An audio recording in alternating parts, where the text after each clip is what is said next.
अस्सलाम वालेकुम। मेरा नाम है मन गुज्जर और आप देख रहे हैं मेरा यूट्यूब चैनल मन गुज्जर चकमाई। तो भाई जो खबर मैं आपको देना चाह रहा हूँ वो एक तरह से बैड न्यूज ही है बाबर फैंस के लिए और हेटर्स के लिए तो अच्छी होगी। तो भाई जो है बाबर आजम का करियर T20 में दी एंड है। क्यों? क्योंकि आपको पता ही है बाबर आजम ने इतने दिनों से तो T20 मैचेस नहीं खेले और फिर आकिब जावेद जो कि हेड कोच थे लेकिन उनको हटा दिया गया है, लेकिन उनको जो है हेड कोच मेरे हिसाब से रेड बॉल का या सिलेक्शन कमेटी में भी शामिल है। तो भाई उनको जो है उन्होंने कुछ बयान दिए है जिससे पता चलता है कि बाबर आजम का करियर एंड है। तो भाई उनसे पूछा गया कि बाबर आजम, रिजवान, शाहीन सबको पूछा गया, लेकिन बाबर आजम के खास तौर पर पूछा गया कि बाबर आजम का T20 में क्या हिसाब है। तो उन्होंने कहा कि बाबर आजम, रिजवान भी तो वेस्ट इंडीज के लिए भी शामिल नहीं है। वेस्ट इंडीज का टूर होना है अभी 4-5 महीने में, तो भाई उसके लिए भी बाबर आजम को। और उन्होंने कहा है कि बाबर आजम अगर प्रदर्शन करते हैं तो सबके लिए, उन्होंने यही कहा है कि कलाकारों के लिए सबके लिए दरवाजे खुले हैं। यानी कि बाबर आजम अगर प्रदर्शन अच्छा करते हैं तो वापसी कर सकते हैं, हर प्लेयर वापसी कर सकता है। लेकिन उन्होंने ये भी कहा है कि वापसी करना जो है क्या नाम आसान नहीं होगा। तो भाई ये बात जो उन्होंने कही है कि वापसी करना आसान नहीं होगा, और उन्होंने एक बात और कही यहाँ कि हर प्लेयर को पता है कि वो किस फॉर्मेट में जो है फिट होता है। यानी कि T20, ODI और टेस्ट, ये 3 फॉर्मेट है। उन्होंने ये बात जो कही ना कि हर प्लेयर को पता है किस फॉर्मेट में वो होता है फिट। तो उनके कहने का मतलब तो ये था कि बाबर आजम T20 में फिट नहीं होता और जो है और फॉर्मेट में फिट होता है।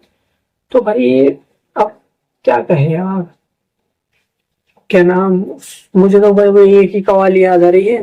मैं अभी दोपहर मोबाइल देख रहा था तो उसमें जो है उसने क्या नाम वो कवाली जो कि इस टाइम में बाबर आजम के ऊपर शूट कर रही है कि ये दुश्मन जितने मेरी जान के हैं इसमें से आधे तो मेरे खानदान के हैं। तो भाई ये जो है बाबर आजम के ऊपर शूट कर रही है पूरी, कि बाबर आजम को और कोई बुरा नहीं कह रहा। BBL ने भी इतना महंगा लिया बाबर आजम, और जो है BBL सिडनी सिक्सर्स यानी कि एक्सपेंसिव प्लेयर है बाबर आजम सब में ज्यादा। अब तक का 15वां सीजन होने वाला है उनका, अब तक का सबसे एक्सपेंसिव प्लेयर है। मैं बता भी देता हूँ 10 करोड़ का लिया है। और जो है वे कप्तान भी, सुनने में आ रहा है कि कप्तान जो है इंजर्ड है तो कप्तान भी बनाने वाले हैं। लेकिन क्या नाम दूसरी तरफ वही कि अपनी, वही मैंने जो अभी कहानी कही कि जितने दुश्मन मेरी जान के उसमें से आधे तो खानदान के। तो पाकिस्तान खुद ही गलत कह रहा है और कोई गलत नहीं कहता। और पाकिस्तान खुद ही गलत कहता है। और इतनी परफॉर्मेंस के बाद भी अगर किसी बंदे को, अब जैसे किसी ने घर का बहुत करा है और उसको कह दो यार तुमने क्या करा, अब हमें दोबारा करके दिखा दो जब मान ली, तो भाई ऐसे नहीं होता।